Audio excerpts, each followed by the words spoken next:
അല്ല ഈ പെണ്ണ് എണിച്ചിട്ടില്ലേന്ന് എടുത്തോളായിട്ട് നേരെ ഉത്തരായല്ലോ. എന്തിത്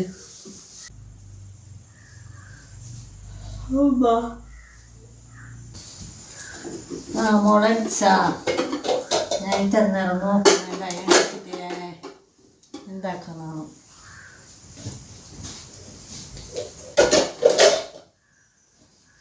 ചായ അതിനുമ്മ രാവിലെ തന്നെ ചായ കുടിച്ചിട്ട് ശീലമുണ്ട്. അതിനെന്താ മോളെ ഞാൻ അങ്ങോട്ട് പറയാൻ വിചാരിച്ചത് നിന്നോട് ഒരു 4 ഗ്ലാസ് ചായ വെക്ക്. എന്നിട്ട് പിന്നെ ഉപ്പാക്കും ആസിഫിനും കൊടുക്കും. അമ്മ കുടിക്കാടാ. ആസിഫ് എണിച്ചാ? ഞാനാ.